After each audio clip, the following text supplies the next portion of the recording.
é próprio do homem, corrompido pelo pecado, mais precisamente impulsionado pelo orgulho, querer sempre se rebelar contra os desígnios, os planos, a vontade de Deus e querer sempre fazer a sua própria vontade, buscar os seus próprios interesses, satisfazer o seu próprio desejo.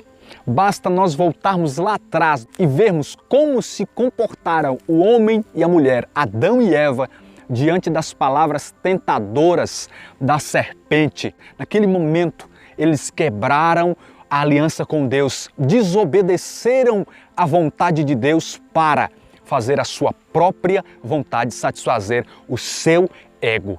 Mas aí vem o novo Adão, o perfeito Adão, Jesus Cristo. Ele mesmo falou em João capítulo 4, versículo de número 34, o meu alimento é fazer a vontade daquele que me enviou.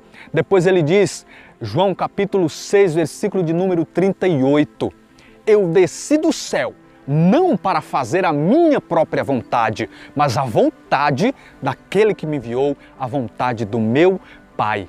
E aí ele nos ensina a orar, a oração do Pai Nosso, tão conhecida e talvez também muito proferida por nós, onde nós rezamos, seja feita a tua vontade, assim na terra como no céu. Jesus nos ensinou a fazer a vontade do Pai que está nos céus. E de repente nós estamos lá em Mateus capítulo 26, Jesus está na angústia ali no jardim do Getsêmani e ele diz, Pai, se possível, passa esse cálice, está difícil.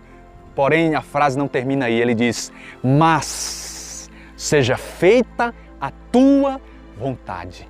E o seguimento a Cristo Jesus, meus irmãos e irmãs, requer de nós um abandono da nossa própria vontade, do nosso ego, dos nossos planos, para acolhermos a vontade perfeita dele, para deixarmos ele conduzir as nossas vidas. Mateus 16, 24, o próprio Cristo diz assim, aquele que quiser me seguir tem que renunciar a si mesmo primeiro, depois tome a sua cruz e segue-me. O apóstolo Paulo diz assim em Gálatas capítulo 5, versículo de número 24, os que são de Jesus crucificaram a carne, ou seja, os desejos, as paixões, as concupiscências, para deixar a vontade soberana de Deus através do Espírito Santo reinar no nosso corpo, no nosso espírito, na nossa alma. Por que, irmão? Por que renunciar a nós mesmos? Porque nem sempre, quase sempre, a nossa vontade não está alinhada com a vontade do Senhor. Por isso que o apóstolo Paulo nos orienta em Efésios 5, versículo 17, procurai compreender qual seja a vontade de Deus para as vossas vidas. Ou seja, nós precisamos estar atentos para não estarmos fazendo a nossa própria vontade. E isso não só nas coisas grandes, não só na vocação, mas em coisas cotidianas e pequenas. Até mesmo nas coisas que nós achamos que não precisamos deixar Deus interferir. É claro, são nessas coisas que nós precisamos. E como é que nós nos aprofundamos no conhecimento da vontade de Deus? Primeiramente através de sua palavra, pois ela já é a própria vontade de Deus revelada a nós. Através de muita oração, através de muita escuta, através de ouvir pessoas que tenham experiência e intimidade com o Senhor. E sabe, um critério fundamental para nós identificarmos a vontade do Senhor? A vontade do Senhor está sempre ligada à nossa salvação. Então será para nós um direcionamento nas nossas escolhas, nas nossas decisões, nos caminhos que nós devemos tomar, nas pessoas, nas amizades. Nós precisamos entender, será se esse caminho que eu estou seguindo, se essa escolha que eu estou fazendo, se isso que eu estou investindo, isso está me aproximando ou me afastando de Deus? O próprio Jesus disse em João capítulo 6, versículo de número 40, esta é a vontade do meu Pai, que todo aquele que vê o Filho e nele crê, seja salvo, e eu ressuscitarei no último dia, que esse tenha vida eterna. Mateus capítulo 7, versículo de número 21, a palavra também diz assim, nem todo aquele que diz Senhor, Senhor entrará no reino dos céus, mas quem que entrará no reino dos céus?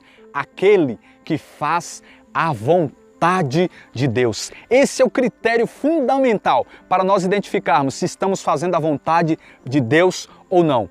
Se estamos fazendo algo que nos eleva ao céu, mas se não, precisamos abandonar, porque a vontade de Deus está resumida em salvação. Mas existe uma realidade que nós não podemos negar.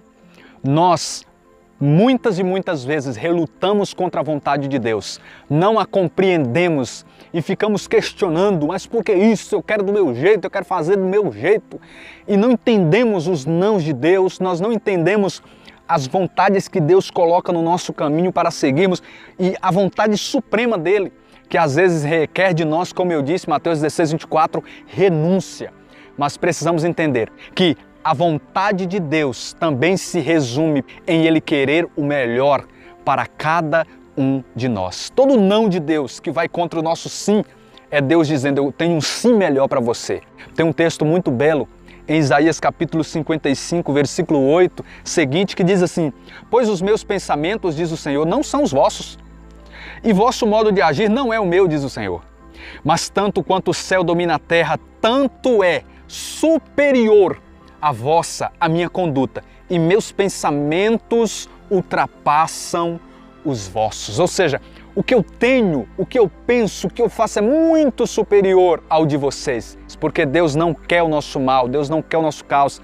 Jeremias 29, 11, a palavra de Deus diz assim, bem sei os planos que tenho para vós, não são planos de calamidade, mas sim planos de prosperidade. Romanos capítulo 12, versículo 2, a palavra nos instiga, nos impulsiona, não nos conformar com este mundo, para que possamos discernir qual é a vontade de Deus. E a vontade de Deus é sempre boa, perfeita e agradável para cada um de nós. Então, que você possa sempre deixar a vontade de Deus reinar em sua vida e você vai experimentar o melhor que Deus tem para você.